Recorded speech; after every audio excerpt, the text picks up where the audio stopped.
Assalamu alaikum wa rahmatullahi wa barakatuh, everybody. We are back here with another webinar. This time we have very special personality, Advocate Faiz Syed.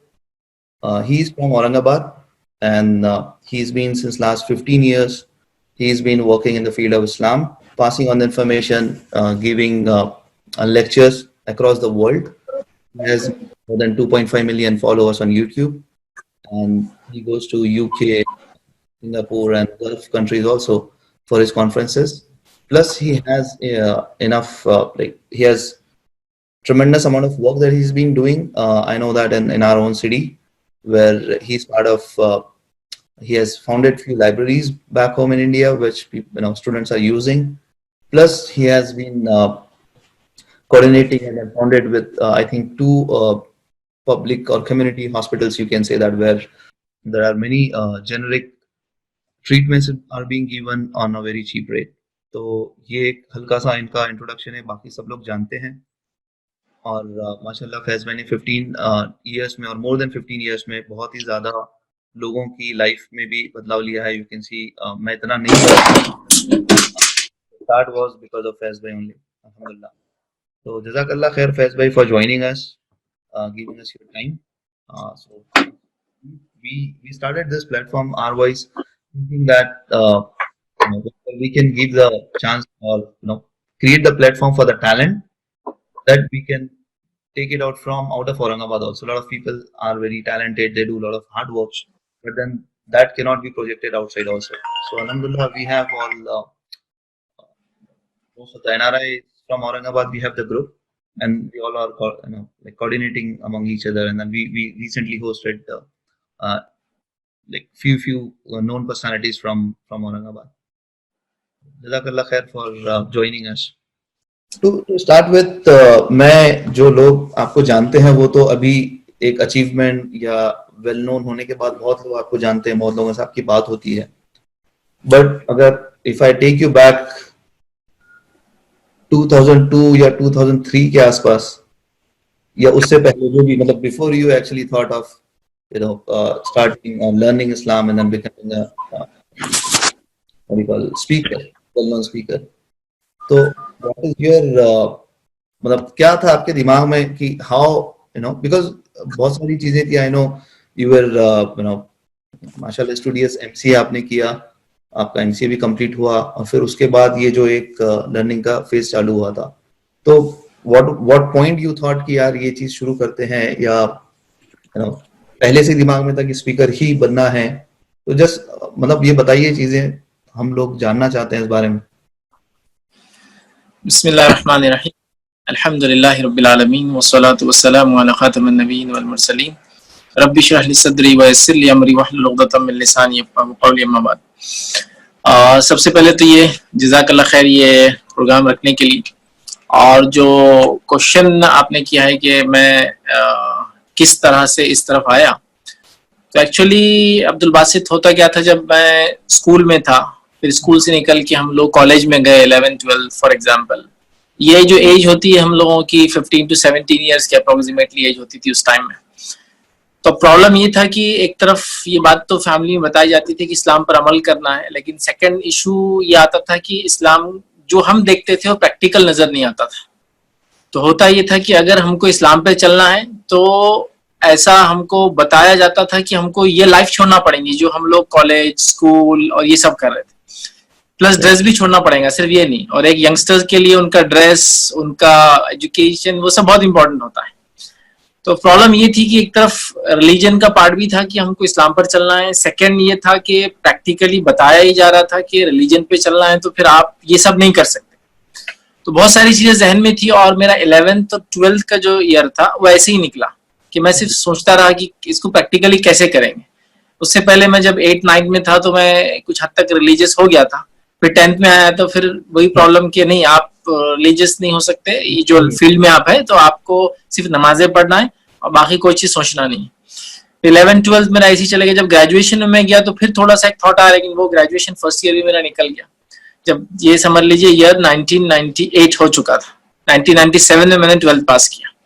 1998 आ गया, फिर 1999 आया। जब 2000 year मतलब graduation final year था, तो मैंने सोचा नहीं कुछ ना कुछ तो ऐसा होगा, अगर इस्लाम अल्लाह की तरफ से आया हुआ दीन है तो इसमें ये खुसूसियत होंगी, ये हर जमीन, हर जमाने, हर कल्चर, हर सोसाइटी, हर समाज के लिए, चाहे वो दुनिया में बसते हो या चांद पे बसते हो, उनके लिए इसमें कुछ ना कुछ है। फिर उसके बाद मैंने 2000 जो ईयर आ चुका था, जब मैंने graduation post graduation first year MCA first year में एडमिशन लिया, तब मैंने फिर क्या किया, जो है स्टडी चालू की। जब मैंने स्टडी चालू की तो मुझे एक बेनिफिट ये था कि मैंने उर्दू सीख ली थी, इसलिए कि उस टाइम में इंग्लिश की बुक्स ज्यादा अवेलेबल नहीं थे, तो मैंने उर्दू सीख ली थी। मतलब उर्दू मुझे रीडिंग आती थी और मैं लिखना भी जानता था। तो फिर मैंने क्या किया, ऑथेंटिक बुक्स जमा करना शुरू किया। फिर ऑथेंटिक बुक्स जमा करके मैंने फिर अपने लाइफ से रिलेट किया इस्लाम को। मतलब मैं जो फील्ड में था, मैं जो कोर्स कर रहा था प्रोफेशनल, मैं जो ड्रेस पहनता था, मैं जो एक्टिविटीज करता था, मैं जो एनवायरनमेंट में रहता था, तो वो सारी चीजों को मैंने फिर कंपेयर करना शुरू किया, और जो जो इश्यूज मेरे लाइफ के साथ थे वो इश्यूज के मैंने सोल्यूशन जो है इस्लाम में ढूंढना चाहे। और अल्हम्दुलिल्लाह फिर ऐसा हुआ कि मुझे तमाम चीजों के सोल्यूशन मिलते गए, और फिर मैंने अपने लाइफ में उसको फिर धीरे धीरे धीरे करके इम्प्लीमेंट करना शुरू किया।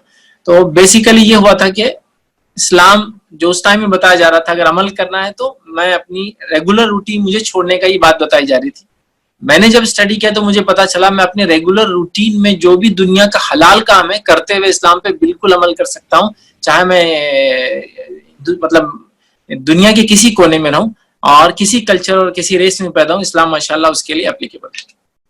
अब वो जो ये सफर रहा इनिशियली जो एमसीए के टाइम का, मुझे पता है वो उर्दू का भी एक चैलेंज था। उर्दू भी आपने बहुत मेहनत से सीखी। जो एक मतलब जो इफ्तार का जो मामूल होता था आपके पास में, अक्सर जो पूरे दोस्त इकट्ठा होना और इफ्तार में जो है एक नॉर्मल डिस्कशन होना, और उसमें जो आखिर के 10 मिनट कहीं ना कहीं हमारा कन्वर्सेशन हुआ करता था सबके साथ में बैठकर। तो वो जो एक हमारी जो सोसाइटी है इन जनरल, उसमें आप कोई भी चीज अच्छी करने जाओ तो ये एक आपको आइसोलेट किया जाता है, या आप समझ लो बहुत इस्लामिक नहीं है भी तो आपको आइसोलेट किया जाता है कि अरे ये तो वही है, या ये तो मतलब क्या बोलेंगे ना, ये तो नमाजी, मतलब इन जनरल जो भी रहेगा, ये तो समझ लीजिए कि ये 3/4 पहनता है, वॉट एवर इट इज, या ये उस जगह काम करता है, या ये तो उनके बाप मतलब जो भी गलत तरीके से पैसे कमाए हैं, या तो इनको लेना देना नहीं है इस्लाम से। ये एक अलग पहलू है।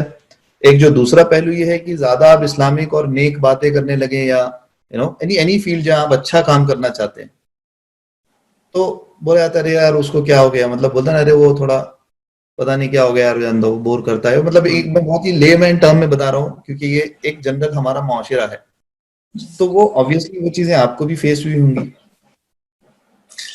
देखिए मुझे जो प्रैक्टिकल प्रॉब्लम है ये है कि जब मैंने इस्लाम को समझा और या समझना शुरू किया, और फिर मैंने ये समझा कि इस्लाम जो मैं फील्ड में हूँ उस फील्ड में रहते हुए मैं उस पर अमल कर सकता हूँ, तो बेसिकली जब मैंने अमल शुरू किया तो मैं खुद मुस्लिम समाज में एक अजनबी बन गया था।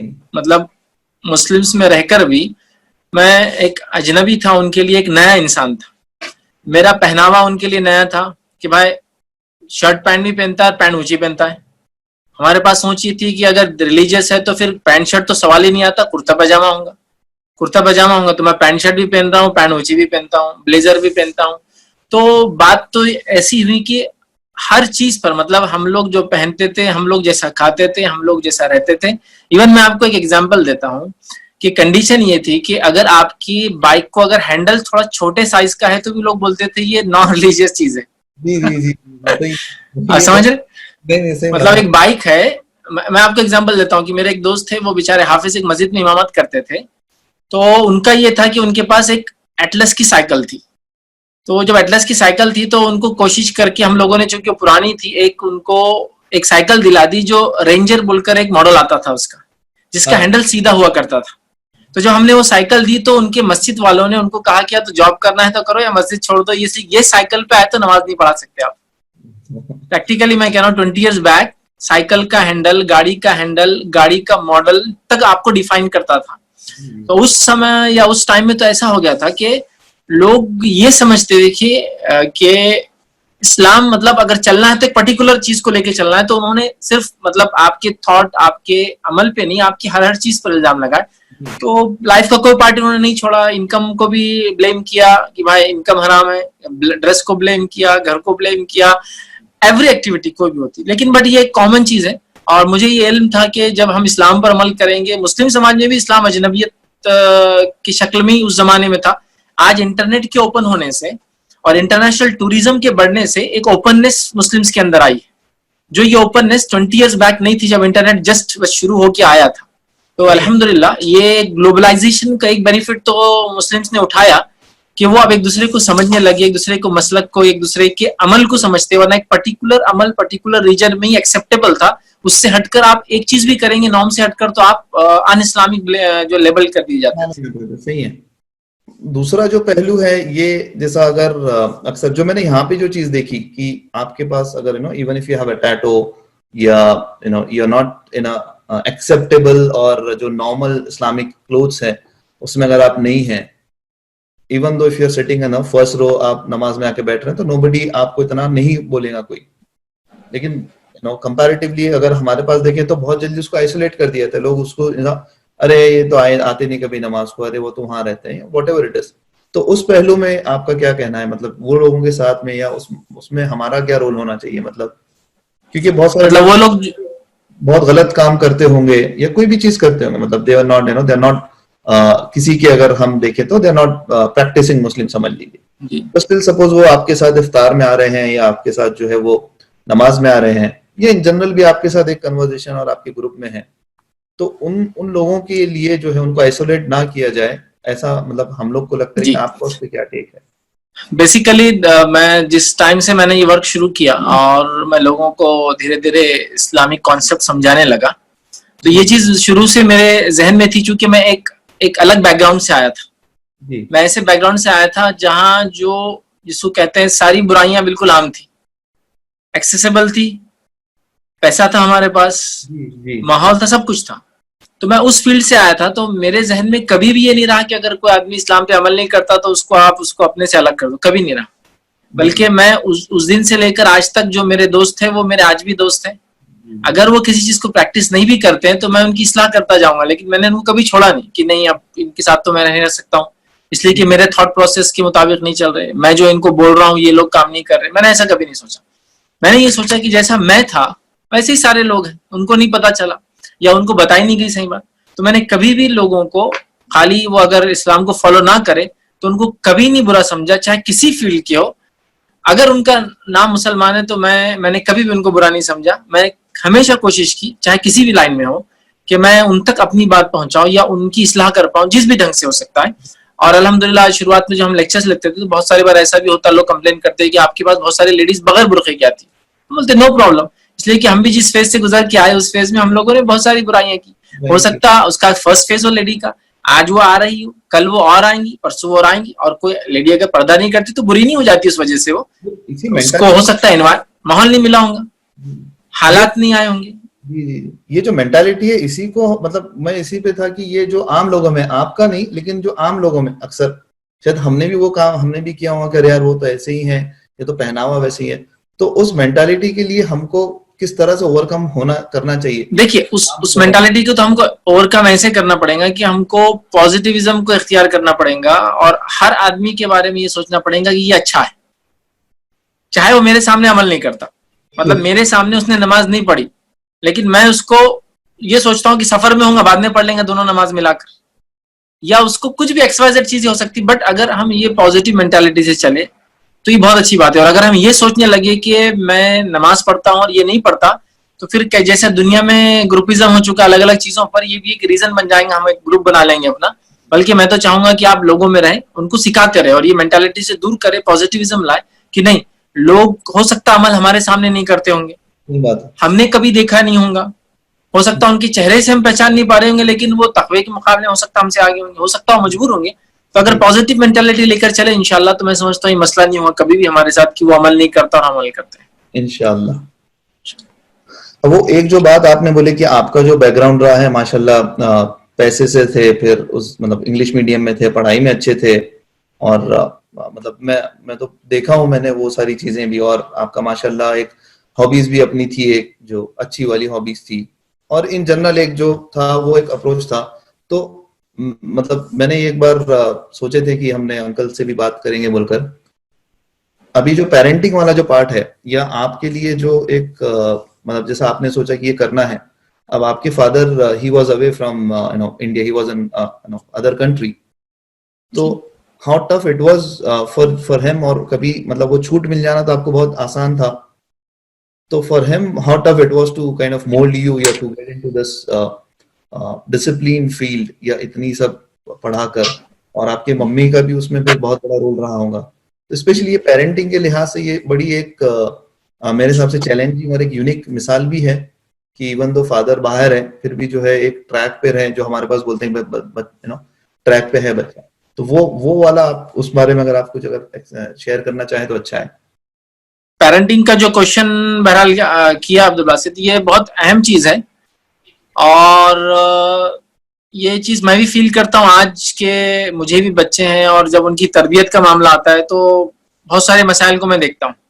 फिर मैं सोचता हूँ कि जब मेरे वालिद चले गए थे उस जमाने में और मैं अपनी वालदा के साथ अकेला था, जाहिर सी बात है उनके लिए बहुत तकलीफ हुई होंगी इस चीज के लिए। लेकिन इसमें एक चीज जो मैं कहूंगा वो ये है कि जो लोग बाहर होते हैं, जिनके बच्चे, अभी तो आजकल बहुत आसानी से लोग फैमिली ले जाते हैं, लेकिन जिस जमाने में मेरे वालिद वहां गए थे, मुझे अच्छे से याद है कि हम लोग जो है उनका एक कॉल अगर ट्रंक कॉल आती थी, और टेलीफोन बहुत कम जगह होते थे, तो जिनके पास कॉल आता था रात में 10-11 बजे कॉल आता था, 3 मिनट्स 5 मिनट्स 7 मिनट्स की बुकिंग, प्रायर बुकिंग होती थी, और उसमें उतने में बात करना है। तो अब कौन कौन बात करेगा, वालदा बात करेंगी, हम करेंगे। लेकिन फिर भी मैं मतलब वहां भी फील करता था कि वालिद वहां से हमेशा एहतसाब किया करते थे, कैसा चल रहा है हालात, क्या हो रहा है, उम्मीद करता हूँ अच्छे होंगे।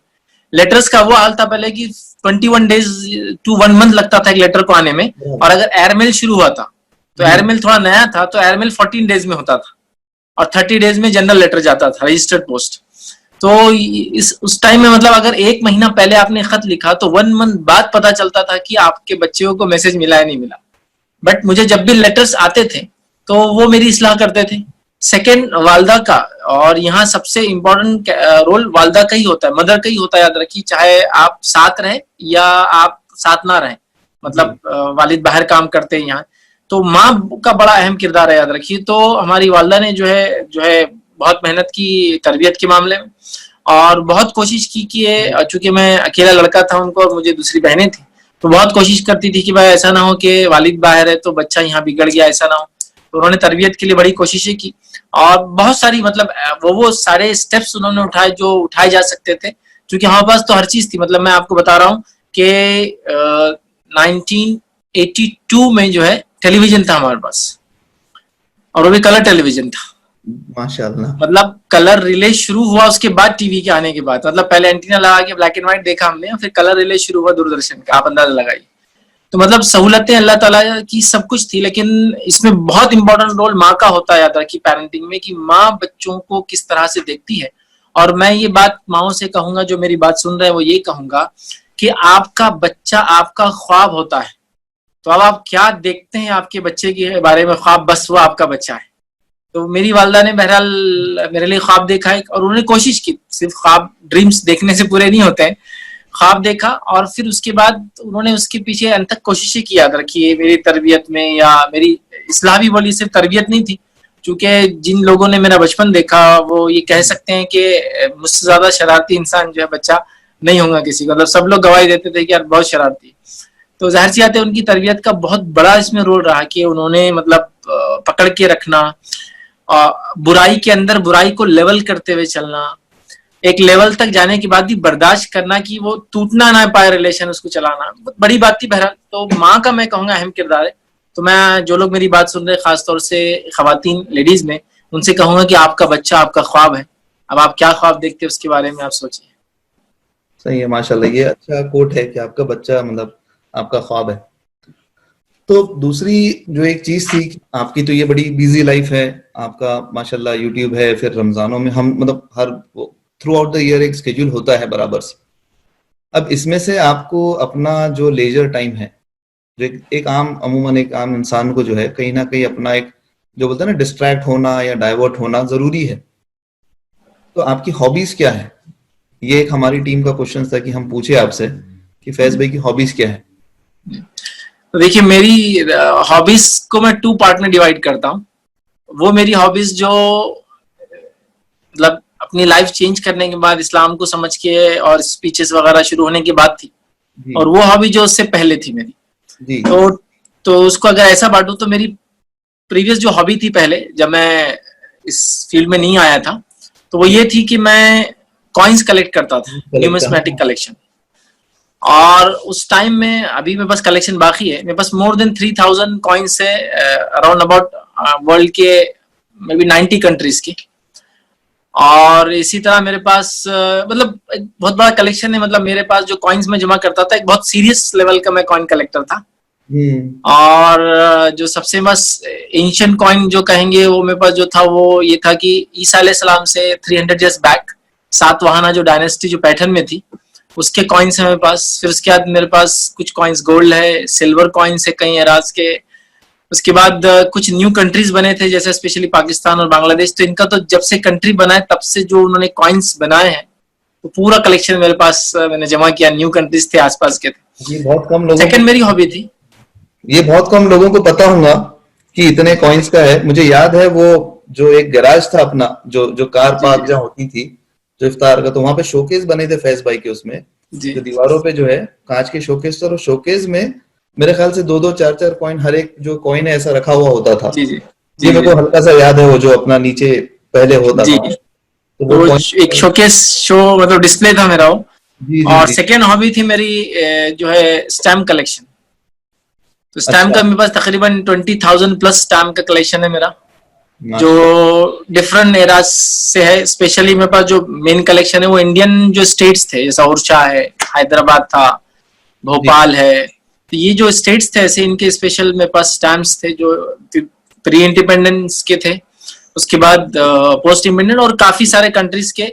और क्योंकि मैं इसमें भी, ये दोनों मेरे, और जनरली जो लोग इस फील्ड में उनको पता है कि कॉइन कलेक्शन, स्टैम्प कलेक्शन और एंटिक्विटी, ये एक आदमी कॉमन हॉबीज रहती जिसमें ये भी रहती।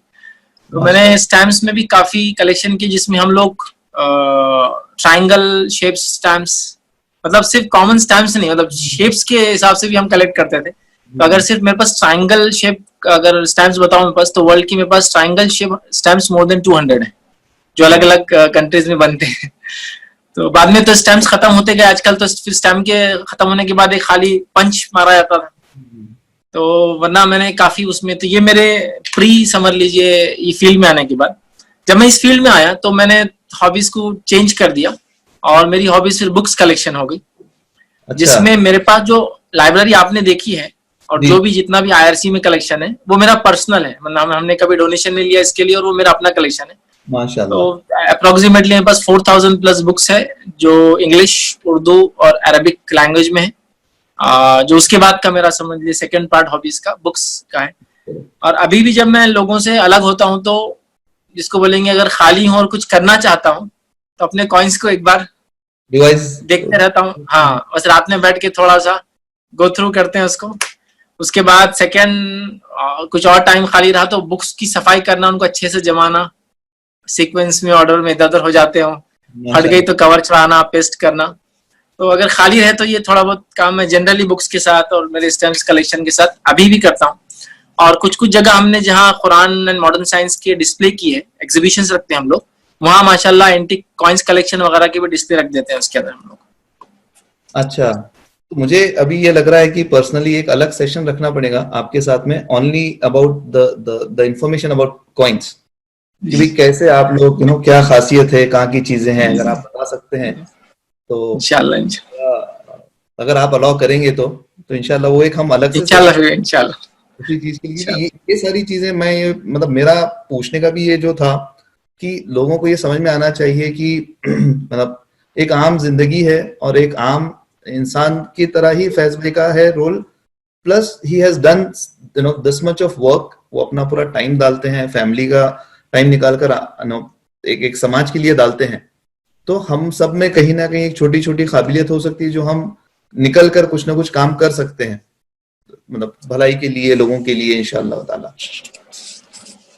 इसके बाद एक जो क्वेश्चन ये था कि जो अभी जो लॉकडाउन जो चल रहा है, तो उसमें कई सारी जो अलग अलग समझ है लोगों की इस बीमारी को लेकर, और फिर स्पेशली वो रिलीजियस जो बिलीफ्स हैं उसको लेकर।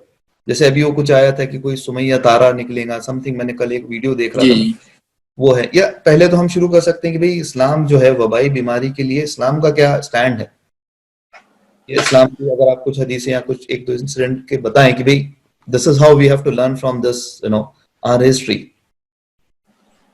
देखिए, इस्लाम का ऐसी वबाई बीमारियों के ताल्लुक से यही स्टैंड है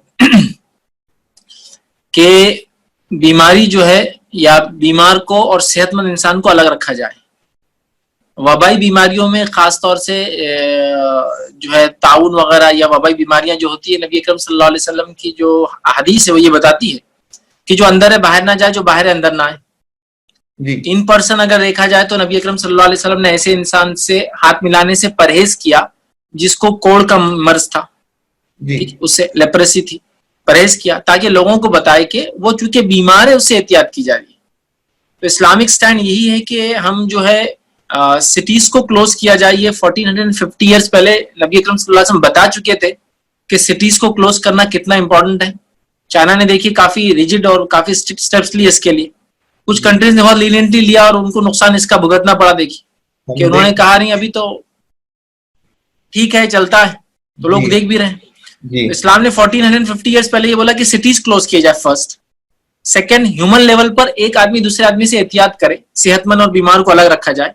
थर्ड, अगर कोई बीमारी कंटेजियस है तो हाथ वगैरह मिलाने से एहतियात की जाए, ठीक है। तो ये सारा इस्लामिक स्टैंड है और मैं समझता हूँ अक्सर गवर्नमेंट्स ने जो स्टैंड आज लिया है वो इस्लाम ऑलरेडी ये स्टैंड 1415 ईयर्स पहले प्रिकॉशनरी मेजर्स वो सब दे चुका था।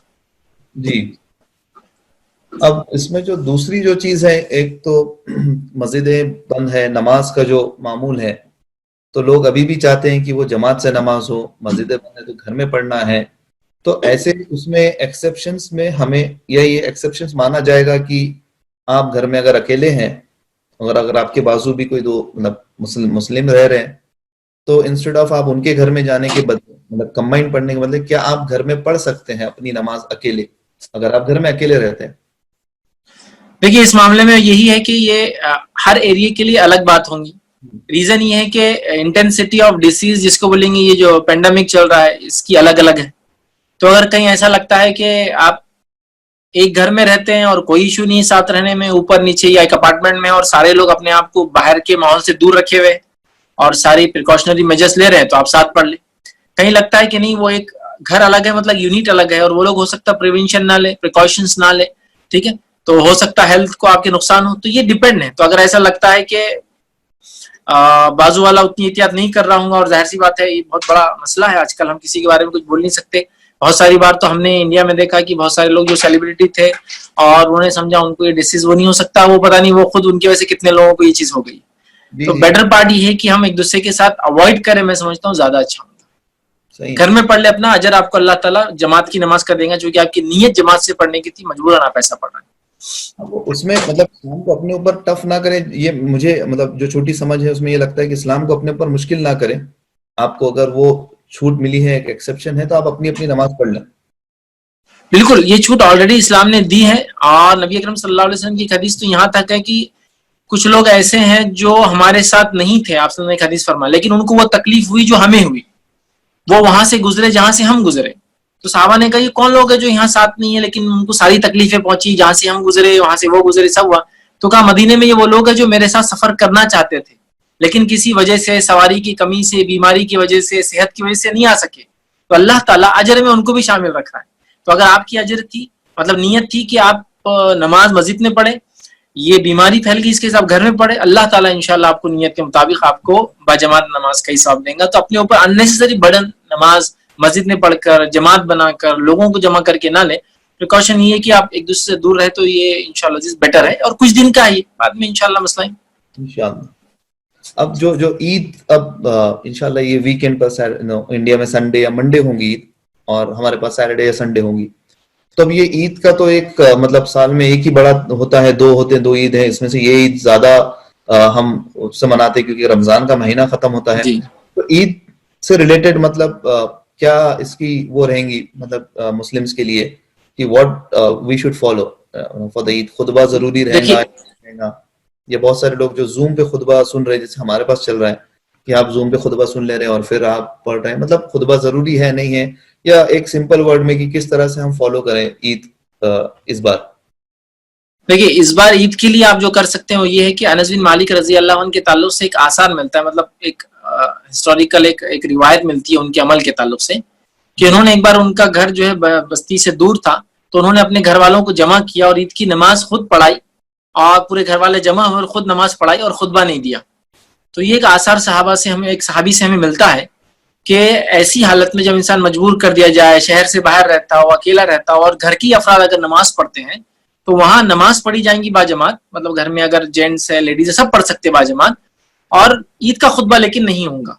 तो अगर ऐसा लोग कर रहे हैं, जहां लोग सिर्फ मैं घर में हूँ, मेरे वाइफ और बच्चे हैं, तो अगर हम ही पढ़ रहे हैं तो मैं इमाम बनूंगा, नमाज पढ़ाऊंगा, मेरे बच्चे और भी मेरे साथ नमाज पढ़ेंगे, और उसके बाद जो है खुतबा नहीं होगा ईद का, और ईद की नमाज वैसी पढ़ी जाएंगी, तैयारी सेम होंगी। आप अगर मैस पानी अवेलेबल है तो आप गुस्ल लेंगे, उसके बाद आप सल्लल्लाहु अलैहि वसल्लम पहले खजूर खाकर जाया करते थे ईद के अंदर, और बकरीद में आकर खाते थे, तो आप 1 खजूर या 3 खजूर खाकर जाएंगे, जो सबसे अच्छे कपड़े आपके पास पहनेंगे, और घर के अंदर ही आप जहाँ नमाज पढ़ना चाहते हैं वहां जमा होंगे। कोशिश करें कि तुलुए आफ्ताब के बाद आप पढ़ ले, जवाल तक इसका वक्त होता है, लोग जमा हों, और घर का जो जिम्मेदार बड़ा कुरान जिसको ज्यादा आता है वो इमामत करे, इमामत करने के बाद मामला खत्म हो गया और ईद आपकी हो गई। इसमें खुतबा देने की जरूरत नहीं होगी जब आप घर में पढ़ रहे हैं। लेकिन अगर 40, 50, 60 लोग कहीं जमा हो जा रहे हैं कलेक्टिवली, फॉर एग्जाम्पल इतनी आपको छूट है कि आप लोग एक मोहल्ले के लोग क्वारंटाइन किए हुए अपने आप को, और कोई मसला नहीं, जमा होते हैं और खुले में पढ़ते हैं, तो फिर आप फिर खुतबा भी देंगे जैसा ईद का खुतबा होता है। लेकिन अगर घर में है तो ईद के खुतबे की जरूरत नहीं, आप नमाज पढ़ ले। अच्छा, और अगर अकेले हैं आप तो फिर अकेले आप 2 रकात पढ़ लें? हाँ, आप अगर अकेले हैं तो अकेले पढ़ ले, फैमिली के साथ है फैमिली के साथ पढ़ ले, फैमिली में लोग हैं लेकिन बच्चे और लेडीज है जो पढ़ नहीं सकती, तो आप अकेले, कोई मसला नहीं। मतलब आप अकेले हैं भी तो पढ़ ले 2 रकात नमाज, खुतबा नहीं होगा, ये ईद की नमाज हो गई। याद रखिए। ठीक है। अब इसमें जो लोग अभी क्वारंटाइन सेंटर्स में हैं, इंडिया में या कहीं बाहर, जैसा बहुत सारे औरंगाबाद में भी जो रेड जोन है, तो बहुत सारे जो मुस्लिम्स हैं वो अभी क्वारंटाइन सेंटर्स में है, हो सकता है खुदा ना खास्ता उस वक्त तक वो अंदर ही रहें, या तो हॉस्टल में रहें या तो हॉस्पिटल में रहें, तो उनके लिए क्या चीजें जो है वो होगी, एप्लीकेबल होगी? सेम उनके लिए भी एप्लीकेबल होगा, वो वहां जैसा रेगुलर नमाज पढ़ रहे होंगे, बस वो ईद की नमाज 2 रकात जो है तुलुआ आफ्ताब के बाद से लेकर जवाल से पहले जो है 2 रकात नमाज पढ़ ले। और चूंकि वो हो सकता है अलग अलग एरियो में होंगे, मतलब एक रूम में हो सकता है 1 आदमी या 2 आदमी होंगे, अगर वो दोनों ही मुस्लिम है तो फिर वो दोनों अगर एक साथ पढ़ रहे हैं आम नमाज है तो ये नमाज ही बहरहाल पढ़ ले, कोई नहीं है तो आदमी अपनी जगह अकेले पढ़ ले। तो इसमें कोई हर्ज नहीं कि आदमी अपने घर पर है, कोई हॉस्पिटल में है, या कोई क्वारंटाइन सेंटर में है, या कोई इसी तरह हॉस्टल्स वगैरह में लोगों ने रखा है लोगों को थोड़े दिन जो ट्रैवल करके आ रहे हैं, कोई मसला नहीं। आप जहां भी हो 2 रकात नमाज आप पढ़ ले जैसे ईद की नमाज होती है जायद तकबीरों के साथ, तो इंशाअल्लाह अजीज किफायत कर जाएंगी, कोई मसला नहीं आता किसी में। माशाल्लाह। और मैं बता दूं जस्ट एक लेमन टर्म में कि जो सनराइज है उसके 20 मिनट के बाद से आप नमाज पढ़ सकते हैं ईद की, राइट? टिल आप 12 बजे के पहले समझ लीजिए, जवाल का जो टाइम है जो भी जवाल हर एरिया का अलग होता है, उससे जवाल से पहले, तो वो ये चीजें हो गई। अब एक इसमें इसी से रिलेटेड ये था कि भाई ईद के दिन जो नए कपड़े पहनना है वो बहुत जरूरी होता है अपने पास, और हम मतलब एक सेलिब्रेशन का टाइम है, ईद के दिन आपको काम भी जैसे नहीं करते, हम छुट्टी लेना है, यू नो, तो वो उस सिलसिले में आपका क्या कहना है कि जो कपड़े पहनना है, ईद के लिए शॉपिंग करना है, कुछ लोग बोल रहे हैं हम तो ऑनलाइन मंगा रहे हैं, हम बाजार में नहीं जा रहे, ऑनलाइन मंगा के रख लेंगे, तो वो क्या फर्ज है नए कपड़े पहनना या नहीं है, या बिना नए कपड़े पहने भी आप ईद कर सकते हैं? देखिए, सबसे बेसिक चीज ये है कि जो मैं बता दूं वो ये है कि ईद का शॉपिंग से कोई लेना देना नहीं, ईद का नए कपड़ों से कोई लेना देना नहीं, ईद का शिरखुरमे या मीठा बनाने से कोई लेना देना नहीं। अगर अल्लाह ने सहूलत दी तो आप ये सब कर सकते हैं, लेकिन हमारे पास इतना कंपलसरी किया जाता है। मैं भी जानता हूँ कि मैं अगर कोई ईद के दिन नए कपड़े ना पहने तो हर आदमी आपको पलट पलट के देखता है, अरे नए कपड़े नहीं पहने आप। तो ईद के दिन आपके पास अवेलेबल क्लॉथ्स में से सबसे अच्छा जो क्लॉथ है वो पहनना है आपको, नया जरूरी नहीं।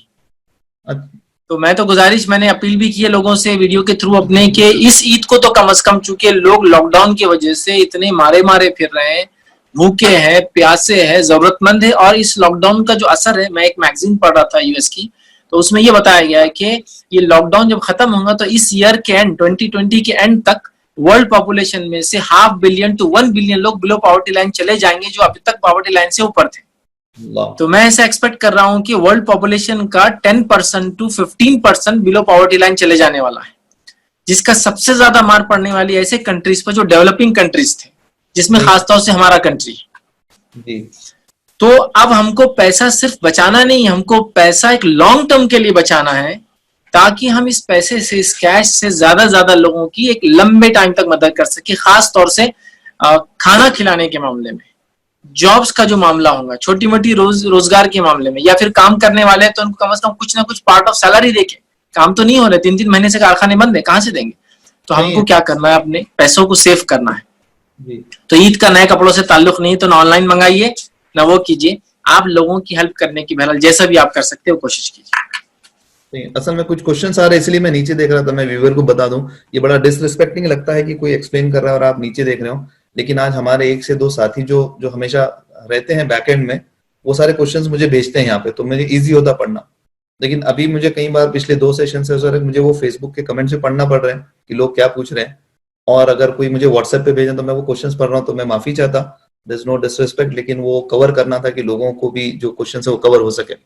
सो एक और जो क्वेश्चन पहले जो हॉबीज का चला था, उसके एक ये आखिरी क्वेश्चन है, उसके बाद हम जो है इंशाल्लाह Q&A को ओपन कर लेंगे जो लोगों के क्वेश्चन है। अब इसमें ये क्वेश्चन था कि आपका जो फेवरेट फूड है वो क्या है, मतलब खाने में आप क्या पसंद होता है? वैसे इन जनरल सेंस बहुत सारे लोग मुझसे पूछते हैं आप क्या खाना पसंद करते हैं, तो स्पेशल तो ऐसा कोई खाने का मसला नहीं, चूंकि मैं खाने का बहुत ज्यादा शौकीन इंसान नहीं हूँ, खाने के मामले में मैं बहुत वीक कहलाता हूँ लोगों के उसमें, बट अल्हम्दुलिल्लाह सच एक पसंद का अगर बोले तो मैं समझता हूँ कि औरंगाबादी के लिए कोई दूसरा ऑप्शन ही नहीं था नान खलिया बोलने के अलावा। जज़ाकल्लाह खैर, मैं वही सुनना चाहता था, मुझे लगा फैज भी कहीं है रेफरेंस किसी और ना दे। मैं तो एक चीज हमेशा बोलता हूँ कि फबी अय्या अला रब्बिकुमा तुकज़्ज़िबान, क्योंकि खलिए की नेमत, जो खलिए की वैल्यू है वो हम लोग अच्छे से जानते हैं एक्चुअली तो औरंगाबादी लोगों का बहरहाल वो एक मिजाज है नान खलिया, और जनरल मैं समझता हूँ इंटरनेट के थ्रू काफी पॉपुलर भी है अभी नान खलिया, तो बहरहाल हम लोग वही पसंद करते हैं औरंगाबादी। अल्हम्दुलिल्लाह। तो अभी हम लोग इंशाल्लाह जो है क्वेश्चन से शुरू करते हैं। We have Nancy Latif with us. Nancy, I will just unmute you. हम नैंसी से क्वेश्चन लेते हैं, उसके बाद will just move to the audience questions. Nancy, are you still there? Yes, I am. Hello. You can switch on your camera if you want. Yeah. Thanks for joining. You can ask your question and then inshallah we'll move to the audience. Okay, thank you. Thanks very much.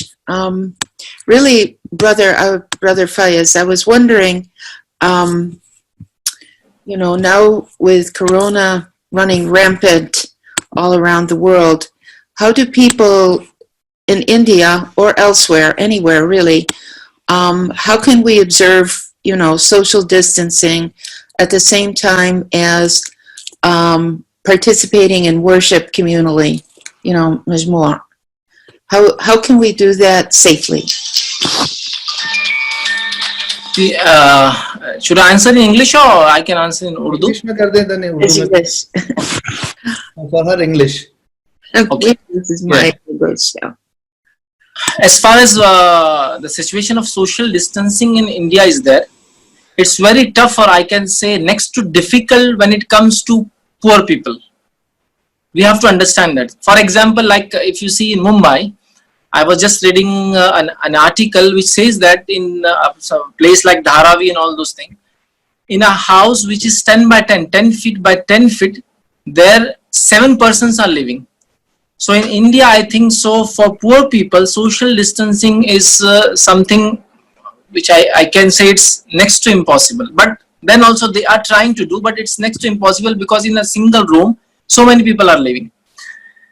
The second thing is that those who have their separate homes, like we can say, or those who are what we can say financially good, they are trying to maintain, but then also we don't have any system. Like for example, if you have to go somewhere else to purchase for grocery, for example, in India we don't have, like malls are not there everywhere, so there are general stores, grocery stores are there, and there is nothing as social distancing. So we are trying to do social distancing, but it's very much what I can say unavoidable in Indian circumstances. The second thing was about praying. praying in Jama and all those things. I can say that, like I was discussing with Abdul Basit, that Allah will inshallah Aziz give us a reward for our niyyah to pray in Jama. Why? Because we are not praying alone due to what we can say, due to our intention that we don't want to pray in Jama, but we are praying I can say alone only because due to social distancing we have to keep. So what I can appeal to Muslims around the world, that they should keep social distancing, they should avoid praying in Jama, they should avoid etikaf, they should avoid what I can say religious gathering, for example like going to Eidgah for Eid prayer, or going to each other's or to relatives for meeting for Eid. They should avoid this, because this is what I can say a situation which definitely we don't like such kind of situation, because we only have two Eids for celebrating. But then also because of the disease COVID-19 we are doing this. Inshallah Aziz, Allah will reward us, and we have seen that those people who have taken coronavirus very easy, that nothing will happen, we should go and we should gather and all those things. We are seeing the spread of virus was what I can say so drastic, and the effect is that thousands of life have been lost to coronavirus. So what I can say, we should have social distancing in religious gatherings also, or we should not gather for any religious purpose until this coronavirus is there. And the second, for social distancing at what I can say at home, we should try to do as much as we can do social distancing in Indian context, what I can say. Yes, thank you. I think one of the main things is to be aware, of our own health, and if we have any issues, to sore throat, cough, fever, whatever, to act on it right away and not to bring it to everyone. And can you please repeat, because your voice was Cutting out. very low. I was unable to listen. All right. What I was saying is that we need to be aware. I think first of all, I thank you for your answer. I really appreciate it. And it's something very hard for all of us to do. We want to pray Jama, all together, to worship together, especially in the holiday. But it's more important, I think, to take care of our health, while we have the chance to do that, because it acts very quickly. This virus is quick, and so we need to maintain cleanliness, however possible. If we have a sore throat or fever, cough, act on it right away, not to bring it to everyone. True. And So- because there's no real cure, our only strength is in God, as always. All we can do really is natural medicine, just to observe what we all know instinctively from our ancestors, honestly. Inshallah. So Because there are go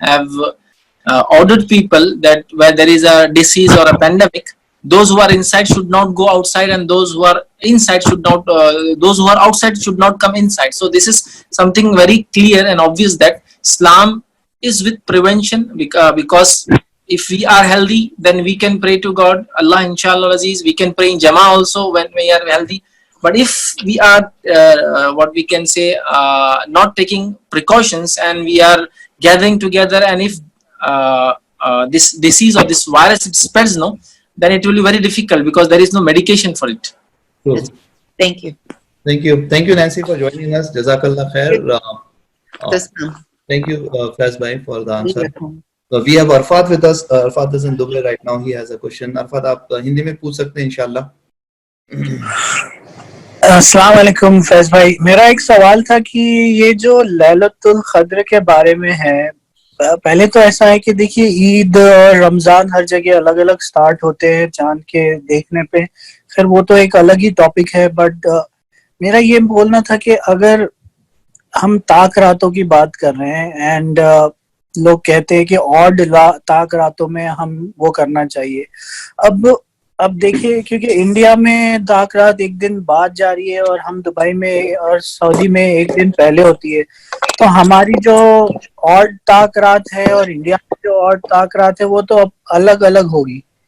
so how to, अब शब कदर तो पूरे अर्थ के लिए एक ही होना चाहिए ना, क्योंकि पूरा एक ही रात में जब उतरा था and that should be only one night, right? So अब इसमें से ये कैसे कहेंगे कि अब कि कौन से दिन, मतलब आप समझ रहे हैं क्वेश्चन को, कि कौन सा दिन ज्यादा अहमियत रखता है? या तो फिर ऐसा ही होगा कि आप पूरे 10 दिन आप जागे और पूरे 10 रातों को आप अच्छे से इबादत करें, इंशाल्लाह एक उसमें से होगी।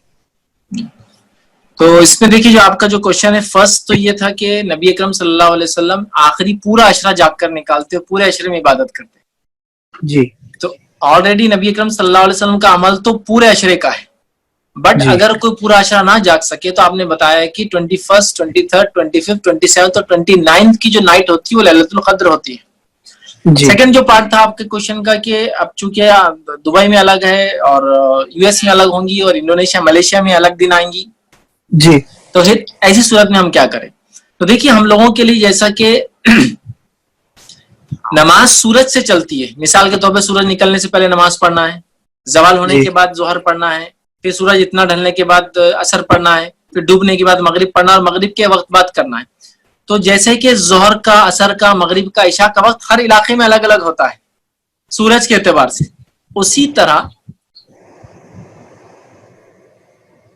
उसी तरह जो है चांद का मामला है। तो हमारी जो रोजे हैं, हज है, नमाज, जो इसके अलावा जो है ज़कात है, ये चांद से चलती है। तो हमको जो है अपने इलाके के चांद के एतबार से वो काम करना है। तो लिहाजा फॉर एग्जांपल इंडिया के अंदर अगर आज इंडिया के अंदर समझ लीजिए आज इवन नाइट है, समझ लीजिए कल फिर ऑड रहेंगी, ठीक है? तो आपके पास आज जो है ऑड नाइट होंगी, ठीक है? और ठीक है, तो लिहाजा जो है हर इलाके का चांद अलग है, तो चांद के एतबार से आपकी शब कद्र अलग होंगी। इंडिया में शब कद्र अलग टाइम पे होंगी और इसके अलावा जो मून के एतबार से डिफरेंस आता है उसके एतबार से उनकी शब कद्र उस दी होंगी। और अल्लाह ताला कादिर है तमाम को अलग अलग वक्तों में अलग अलग टाइम पे उनकी शब कद्र का उनको अजर देने का। रहा जहां तक आपका मामला था कि कुरान तो एक ही रात में नाजिल हुआ और एक रात में नाजिल हुआ तो वो शब कद्र थी, तो वो उस टाइम नबी अकरम सल्लल्लाहु अलैहि वसल्लम जहां थे वहां वो शब कद्र थी और उस रात कुरान उतरा। और अल्लाह ने ही कुरान में फरमाया इन्ना अंज़लनाहु फी लैलतुल कद्र, हमने लैलतुल कद्र में इसको था।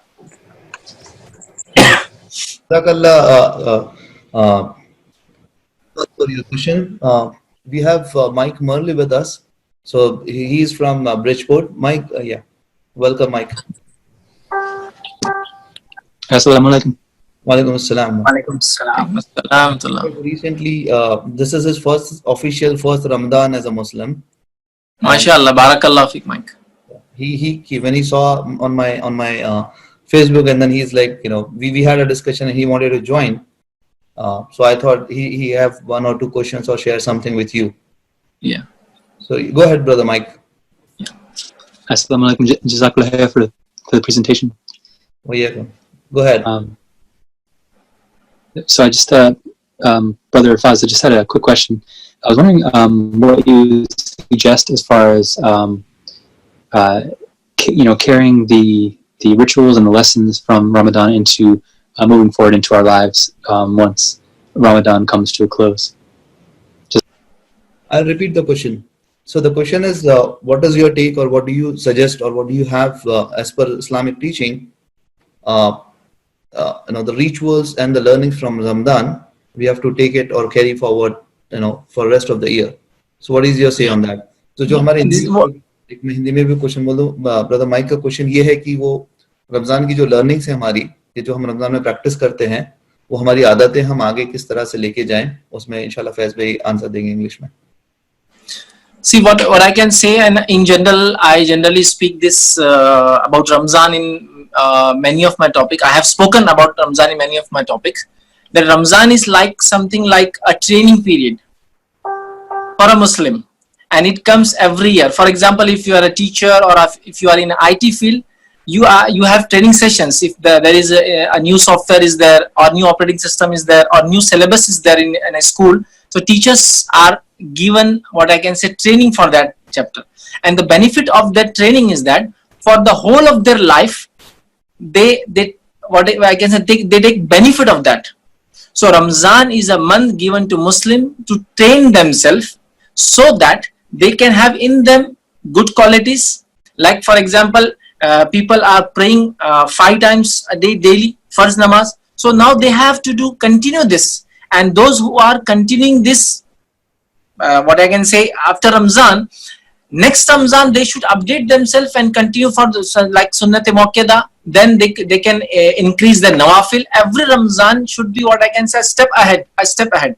For example, this Ramzan I have recited the Quran. Next Ramzan, after the Ramzan, I will recite the Holy Quran with meaning and translation. The next Ramzan, I will recite the Quran, inshallah. And after that Ramzan, I will recite the Quran with its meaning, like tafsir and all those things. So every Ramzan, we should update ourselves. And I generally I generally say in my speeches that we should write some of our bad deeds or the things which we have, and good deeds what we have learned in the Ramzan, and we should take and continue that good deed, and in next Ramzan after that we should increase that, and in every Ramzan we should what I can say decrease our bad deeds. For example, when I was speaking, or I am a person who speak and I have a habit of giving bad words in my speech. So this Ramzan I was very quiet, I have fasted, and I was not abusing or giving bad words. Then inshallah these 30 days when I have practiced this, then after 30 days inshallah it will be what I can say I should avoid it for whole of my life. So this was one thing which I have left. Then inshallah next Ramzan some more things. So what I can say, the takeaway of Ramzan is that it's a training period for us, so that we should remove from our nafs bad deeds, and we should have good deeds. We should do good deeds, and we should continue doing that till next Ramzan. And when next Ramzan comes, we should increase that, and we should take like this, like it's like something like a training period or a training session every year which Allah has given us. Jazakallah khair. Thank you, brother. Jazakallah khair, Brother Mike, for joining us. So there's one thing I just want to add here. I was talking to him yesterday, and he mentioned a very good point when he he joined our community in December. Can you hear me, Faiz bhai? Yeah, the voice is a little bit less. Okay. So when he joined our community around December, he announced that he wanted to be a Muslim, practicing Muslim. So obviously there was an kind of overwhelming response he got, and then he was very active in the community daily, going to the masjid center, mashallah. And now due to this lockdown, all of a sudden this is his first Ramadan, and he has to he's living alone. So now totally the picture of the community or picture of belief has changed from being a community based religion to an individual religion, and then he's learning himself through videos, through some classes. So if you want to add anything, Faiz bhai, on that will be helpful, inshallah. Yeah, Mike, Islam is what I can say, every ibadah in Islam is community based. Salah is there, the Psalm is there, fasting is there, and everything, But due to this lockdown, the situation is, I think, so very, very much difficult. But what we can do in this situation, we can be in a community online, like we were community offline before. But due to this situation, last 3 months, and Allah alone knows till how many days it will go on, or months it will go on. So what we can do, we should be in a community online now.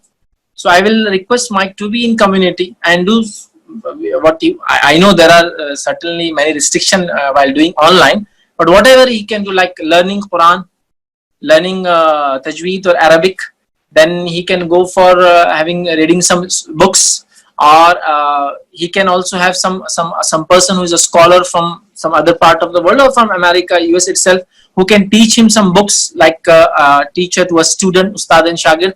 So this kind of things he can do, and inshallah online he can be in community. Inshallah.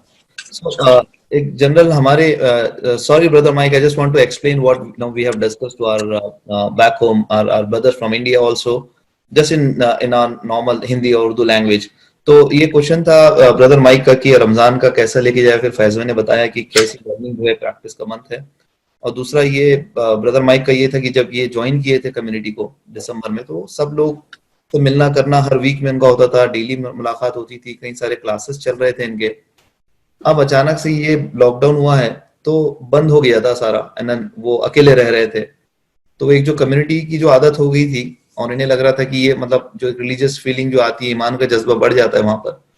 अब ये घर में आ गए हैं तो सारी चीजें खुद से सीखनी पड़ी। उनका पहला रमजान है ये लाइफ का, तो सब खुद से सीख के जो है वो फॉलो कर रहे हैं।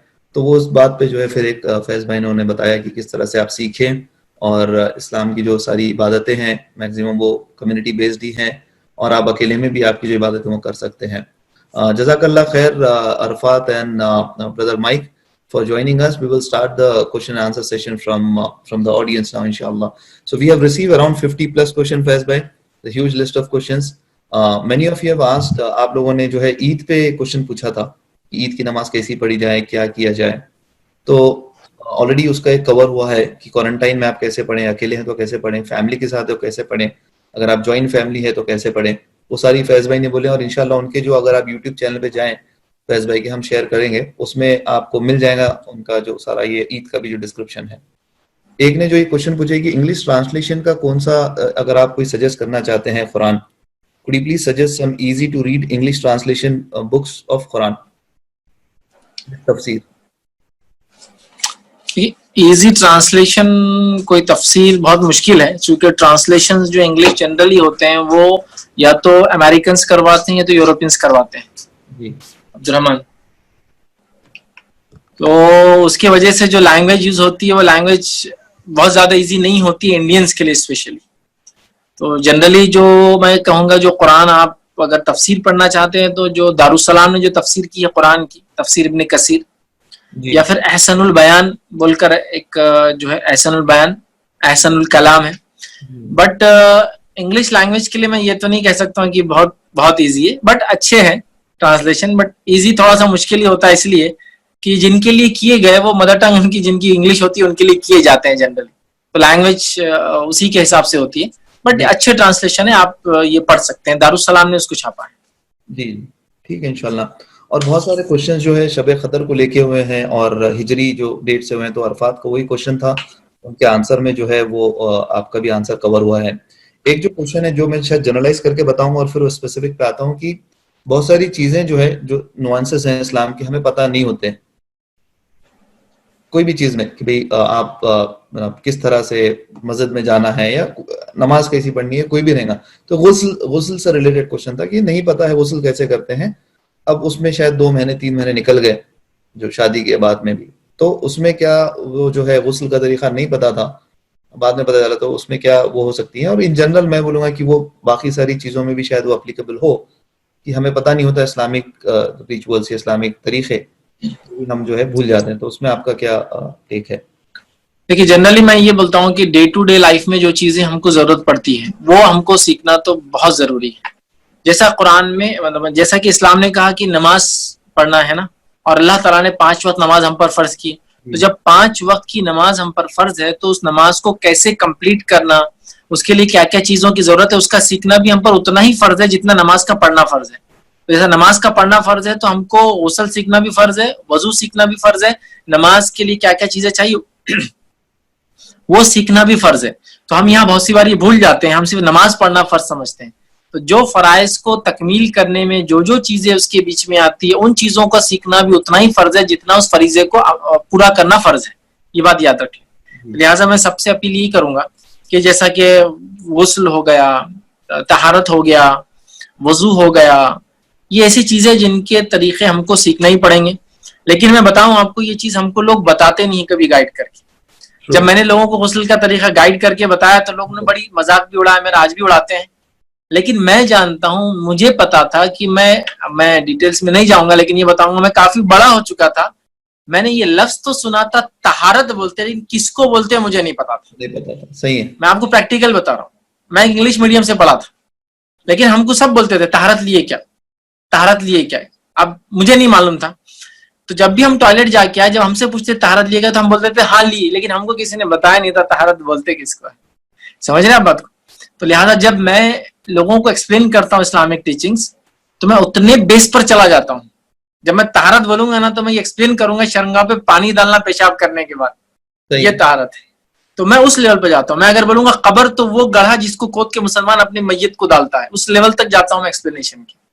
कुछ टाइम लोग हंसते हैं उस पर कि यार फैज भाई ये सब चीजें नहीं बोलना चाहिए, लेकिन मैं जानता हूँ इंग्लिश मीडियम से पढ़े बच्चे, कॉन्वेंट से पढ़े हुए बच्चे, बड़े बड़े स्कूलों में जाने वाले हमारे बच्चे जिनका इस्लामिक टच नहीं होता, मुस्लिम कंट्रीज में नहीं है, तो मैं जानता हूँ भाई बहुत बहुत बहुत मसला है, बेसिक नहीं पता है। लिहाजा जैसा भाई ने अभी क्वेश्चन किया कि 2-3 महीने उनको पता ही नहीं था गुस्ल का तरीका, ये कॉमन चीज है। मैं कहूंगा कि ये चीजों को हम लोग सीखें, और मैं अपील करूंगा हमारे स्कॉलर से, उलमा से, कि लोगों को बहुत बेसिक्स पे उतर कर उनके मेंटालिटी को समझकर उनको सिखाने की कोशिश करें। जी। वो एक जो मैं भूल गया था, जो सुमैया तारा का जो एक कुछ चल रहा है कि वो आएगा और सारा बीमारी जी। कोरोना को लेके जी। चले जाएगा 22 जी। को 23वें रोजे को, जी। तो उस बारे में जी। आपका क्या कहना है? देखिए, वो सुरैया तारे के बारे में जो रिवायत है, याद रखिए वो रिवायत, सबसे पहली चीज तो वो ज़ईफ है। जो रिवायत मुस्नद अहमद की बयान की जा रही है वो रिवायत ज़ईफ है। हाँ, उस कॉन्टेक्स्ट में एक सही रिवायत भी आती है, जो रिवायत ये है कि एक शख्स ने ये पूछा कि खजूरों को जो बेचना, जो पहले क्या होता था, खजूरों के सौदे हो जाते थे, सौदे होने के बाद जब खजूर बिकने का टाइम आता था, लेने का टाइम आता था, तो खजूरें कभी कभार सड़ जाती थी। तो जो खजूरों का सौदा होता है प्रीवियसली हो जाता है, झाड़ पे खजूर लगी, सौदा कर दिया जाता था, तो बाद में डिस्प्यूट्स होते थे। जब नबी अकरम सल्लल्लाहु अलैहि वसल्लम को बताया गया कि ये खजूरों के सौदे में डिस्प्यूट्स बड़े होते हैं, तो आपने फरमाया जब सुरैया सितारा निकले तब उसके बाद उसको मतलब खजूरों का वो किया करो, क्योंकि वो सितारे के जाने तक बीमारियां खत्म हो जाती थी। खजूरों की बीमारियां, इंसानों की नहीं, वो खत्म हो जाती थी। तो जब सुरैया तारा गुजर जाए, तो किसी ने अब्दुल्लाह इब्न उमर रज़ी अल्लाह अन्हु से एक बार पूछा कि कब गुजरता है, तो उन्होंने बताया सुरैया तारे के बाद ही खजूरों की बीमारियां खत्म होती है।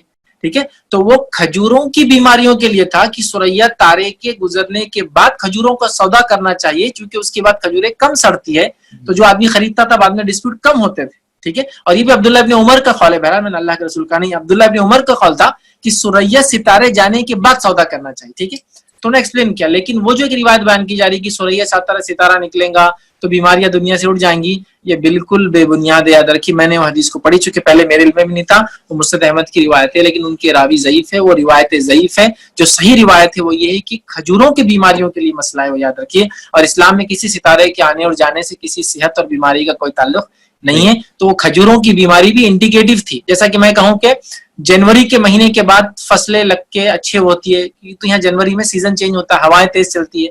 मैं कहूं कि जून के अंदर झाड़ लगाए तो अच्छा बढ़ता है, मतलब चूंकि बारिश होती है। तो वैसा वो था, सितारे के गुजरने के बाद चूंकि गर्मी हो जाती है, बीमारियां खजूर की खत्म होती है। उसका कोई ताल्लुक ये हमारे कोरोना वायरस से नहीं था। और उसकी डेट 12 मई दी गई थी, जो मुझे बताया गया। 12 मई तो गुजर के भी काफी टाइम हो चुका है, कोई बीमारी खत्म नहीं, बल्कि अब हम देख रहे पीक पर है। औरंगाबाद में जहां फर्स्ट मंथ 1 केस था, सेकेंड मंथ 53 केस थे, तो आज 1200 प्लस केस है। तो ये तो 12th के बाद बढ़ता ही गया। तो सुरैया सितारे का कोरोना से कोई लेना देना नहीं। जी, सही बात है। तो वो मैं हमारे नॉन मुस्लिम जो लोग हैं, मेरे फ्रेंड्स हैं, या नॉन मुस्लिम जो ऑडियंस है, उनको भी बता दूं कि ये जो अभी एक्सप्लेनेशन आया है, I have seen many social media post, many discussions on WhatsApp related to that. तो उसका कोई इस्लाम से कोई वो डायरेक्ट रिलेशन नहीं है, जो चीजें आप वीडियो पे देख रहे हैं, और वो किसी ने बोला होगा, उनकी एक वो जज्बात होंगे, या वो उन्होंने वो जो बोला है वो गलत बोला है। तो आप उसको जो है गलत तरीके से शेयर ना करें, जिससे कि फिर लोगों में मिसअंडरस्टैंडिंग और फैले, और आप भी जो है उसके victim बन जाए कि आप जो है गलत इन्फॉर्मेशन शेयर कर रहे हैं। तो मेरी रिक्वेस्ट है मुस्लिम और बाकी नॉन मुस्लिम से भी कि आप कोऑपरेट करें हमारे साथ भी, हमारे लिए भी अच्छा होगा, so that we can go and correct our own communities also. It becomes easy for us. तो ठीक है, इंशाल्लाह। फैज भाई, मुझे पता है 1 घंटा हो चुका है। एक आखिरी क्वेश्चन था, जिसमें जमात कितने लोगों की बनती है, ये एक बेसिक क्वेश्चन था। अगर आप उसमें बताना चाहते हैं तो कितने लोग चाहिए? जमात जो है वो 2 लोगों से बन जाती है। तो जब 2 लोग हो सिर्फ और जमात बनाए, तो दोनों बाजू बाजू खड़े होंगे एक दूसरे के, बिल्कुल लगकर खड़े होंगे, ऐसे यूं खड़े हैं 2 लोग।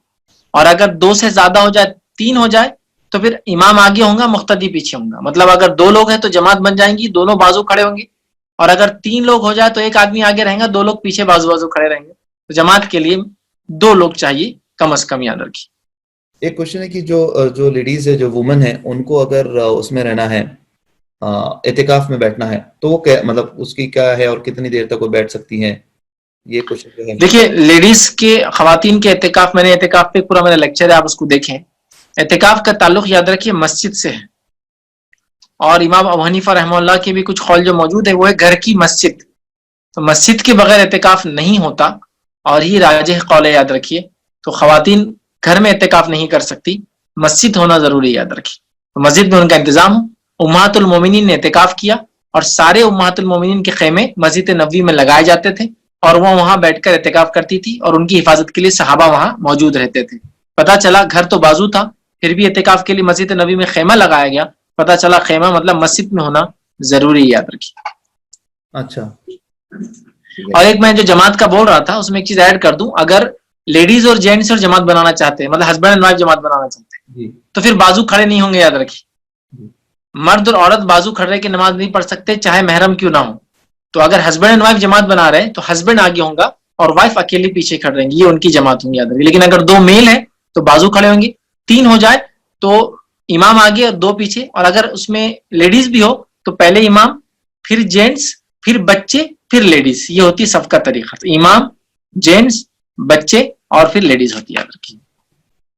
आई थिंक बासित, मैं वो मेरा एक सवाल था वो पूछ लूं, डायबिटीज से जो रिलेटेड। रैप अप कर रहे हैं, फटाफट एक शॉर्ट में पूछ लो बस, जल्द से जल्द। फैज भाई, एक सवाल था कि ऐसे काफी बीमारियां हैं जिसमें इंसान रोजे तो नहीं रख सकता, जैसे हमारी बहन को भी टाइप 1 डायबिटीज है, और मुख्तलिफ ऐसी बीमारियां हैं जैसे किडनी स्टोन्स हो गए, इसमें भी लोग पानी नहीं पिए तो बहुत ज्यादा सेहत के लिए मुश्किल होती है जी। तो इस हालत में क्या रोजे माफ हो जाते हैं?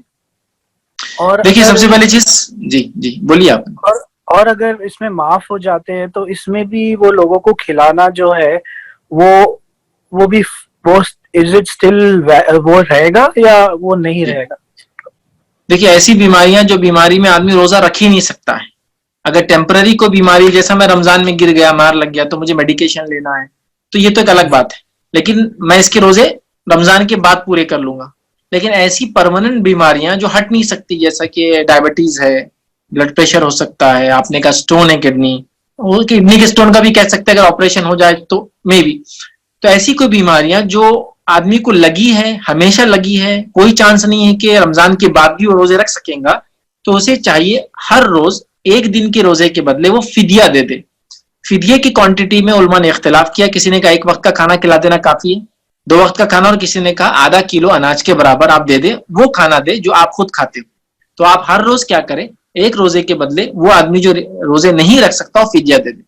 एक और चीज कहूंगा, जहां तक डायबिटीज के बारे में है, लेकिन मैं उसके टाइप्स नहीं जानता हूँ क्या, लेकिन मैंने एक फतवा पढ़ा था जिसके अंदर ये है कि अगर डायबिटीज में जो इंसुलिन ली जाती है, अगर वो इंजेक्टेबल की शक्ल में है, और अगर इंसुलिन जो है उसके अंदर ग़िज़ाइयत नहीं है, तो वो इंजेक्टेबल इंसुलिन लेने से रोजे में कोई फर्क नहीं पड़ेगा इंशाल्लाह। अगर ग़िज़ाइयत, उसके अंदर ग़िज़ाइयत मतलब वो चीज जो ताकत देती हुई, स्ट्रेंथ देती हो, वो नहीं है, तो वो अगर इंजेक्टेबल, इंजेक्शन के थ्रू, गोली के थ्रू, मुंह से नहीं, इंजेक्टेबल दिया जा रहा है, तो रोजा हो जाएगा। तो उसको एक बार इस्लाम की वे पर आप उसको देख ले, उसमें और डिटेल्स आपको मिलेंगे। रहा आपने जो किडनी स्टोन के बारे में कहा, किडनी स्टोन का आदमी पानी नहीं पिएगा, तो उसके लिए जो सोल्यूशन मैं देता हूं लोगों को, और मुझे भी किडनी स्टोन था तो मैं ये प्रैक्टिस करता रहा, मैं क्या करता था, अपने साइकिल को पूरी चेंज करता था लेकिन ये मेरे को मुझे सहूलत थी बोलकर मैं ये कर पाता था।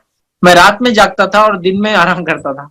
मतलब फॉर एग्जाम्पल, मैं रूटीन उल्टा कर देता था, इफ्तार के बाद मेरा दिन शुरू होता था, और फिर मैं कंटिन्यू फजर तक अपनी एक्टिविटीज, ऑफिस वर्क को उल्टा करता था, और उसके बाद फजर के बाद मैं सोता था जोहर तक। फिर जोहर से उठा तो मुझे खाली एक 5 to 6 आवर्स मिलते थे, जिससे मुझे रोजे का प्रॉब्लम होता था। फिर मेरी पानी की साइकिल शुरू हो जाती थी। तो ऐसा मैंने उसको कवर अप किया था। तो अगर किसी को अल्लाह ने मौका दिया है, वो रात में जाग सकता है, दिन में, तो ये कवर अप करने का मैंने एक तरीका बता दिया है। वरना अगर वो बेचारा मजबूर है, उसको जॉब करना है, तो फिर वो छोड़ दे रोजे, और हर रोजे के बदले एक मिस्किन को खाना खिला दे, या आधा किलो या उसके करीब अनाज अगर देना चाहे तो अनाज। और फैज भाई, ये जो देना है वो उसका टाइम ड्यूरेशन क्या है? जैसे अगले रमजान शुरू होने से रमजान का आप क्लियर, आप प्रिफरेबली आज का आज दे दे। अच्छा, और अगर आज का रोजा छोड़ा, शाम में किसी को पहुंचा दे घर, या फिर ऐसा करे कि आपको पता बीमारी तो हर साल है मेरे साथ डायबिटीज वालों को, तो रमजान शुरू होते ही दे दे, पूरे साल, पूरे महीने का। फॉर एग्जाम्पल 30 पूरे रोजे छूटने वाले हैं, तो अगर अनाज की शक्ल में दे तो 15 किलो दे दे, हाफ ए केजी का अगर आप लेते हैं अप्रोक्सीमेट, या फिर खाने का लेते हो 30 लोगों को आप एक साथ खाना खिला दे, या उतना मटेरियल ग्रोसरी दे दे कि 30 डेज तक उसका खाना एक आदमी का बन जाए। बच जाए इंशाल्लाह। लेकिन इसे मिस्किन होना जरूरी है, गरीब को देना, मिस्किन को देना है, किसी भी आदमी को नहीं। अब वो कुछ क्वेश्चंस आ रहे हैं कि आप खतर कब आ रहे हैं, आप कनाडा कब आ रहे हैं और आप यूएस कब आने वाले हैं। मतलब ऑब्वियसली पोस्ट लॉकडाउन ही है, लेकिन अगर आपका कुछ देखिए हम लोगों का तो ऐसा होता है कि जहाँ प्रोग्राम के लिए लोग बुलाते हैं वहां मैं जाता हूँ। उमूमन मेरी ख्वाहिश नहीं होती कि मैं शहर से बाहर जाकर या इंटरनेशनल टूर करूं, बहुत रेयर जाता हूं या बहुत कम जाता हूं। लेकिन मैं तो ज्यादातर चाहता हूं कि लोग ऑनलाइन सेशन ले। बहुत सारे लोगों ने मुझे कॉल किया था यूरोप वगैरह से, तो मैंने कहा ऑनलाइन ले ले। एक बार मैं यूके गया था, लेकिन उन्होंने काफी कहा कि नहीं जरूरी आपका आना, उससे लोगों को मोटिवेशन होता है, लोग मिलते हैं तो लगता है नहीं रियल पर्सन है, कोई सेलिब्रिटी नहीं है, अपने ऐसी शख्सियत नहीं है कि जिसको हम देख नहीं सकते, मिल नहीं सकते। तो मैं फिर गया था। लेकिन बहुत सारी जगह मैं लाइव सेशन देता हूँ, जैसा मेरे डेनमार्क में लेक्चर्स चलते हैं रेगुलर बेसिस पे, जर्मनी में मैं रेगुलर बेसिस पे लेक्चर्स देता हूँ जो लोग ऑनलाइन लेते हैं, और भी वर्ल्ड की कई कंट्रीज में मैं जाता हूँ। तो मेरी ख्वाहिश नहीं, लेकिन आपको ऐसा लगता है कहीं बुलाना चाहिए तो आप इनवाइट कीजिए जरूर हमारे सेंटर पे कॉल करके। पोस्ट लॉकडाउन जरूर इंशाल्लाह जी, कोई ऐसी जगह है जहाँ आना जरूरी है, ऑनलाइन नहीं हो सकती कोई चीज, तो मैं जरूर इंशाल्लाह आऊंगा। ठीक है इंशाल्लाह ताला। जज़ाकल्लाह खैर फॉर योर टाइम। और ऑब्वियसली मुझे भी आए हैं कि हमें वो कॉइन्स पे या जो आपका कलेक्शन है उस पे एक हल्का सा एक आधे घंटे का सही एक सेशन, हमें यही सेम वेबिनार हम रखना चाहते हैं, अगर आप इजाजत दे तो इंशाल्लाह ताला। इंशाल्लाह एक ईद के बाद या 2-3 हफ्ते के बाद देखेंगे इंशाल्लाह खास हम उसके लिए रखेंगे। जज़ाकल्लाह खैर एवरीवन फॉर ज्वाइनिंग। अगर आपको कोई क्वेश्चन का आंसर नहीं मिला है आप कमेंट सेक्शन में डाल दें। हम फैज भाई के आप पेज पे जाएं और वहां पर भी बहुत सारे वीडियोस हैं। ईद की उन्होंने अपील की है कि ईद किस तरह से बनाए, नए कपड़े ना पहने, लोगों को किस तरह मदद करें। उनके फेसबुक पेज पे अगर जाएं तो इंशाल्लाह वो यूट्यूब में भी है, रिसेंट में ही अपील हुई है। बहुत सारे ऐसे लोगों ने बोला है कि आप अपील करें, इसलिए मैं बता रहा हूँ कि ऑलरेडी आपने अपील किया है उस चीज का। और आपके कोई क्वेश्चन है तो आप उनके यूट्यूब चैनल पे जाए, मैक्सिमम आपके जो क्वेश्चन है वो वहाँ आंसर आपको मिल जाएगा। नहीं मिलता है तो हमारे पास में कमेंट करें या तो उनके पेज पे करें, इंशाल्लाह कि आपको आंसर मिले। Thank you so much Faiz bhai for joining us, for giving us this useful information and the candid conversation जो हमारा इनिशियल हुआ है अल्हम्दुलिल्लाह वो एक अच्छा लोगों को पता चला है आपके बारे में भी, तो ये एक अच्छी चीज है। जज़ाकल्लाह।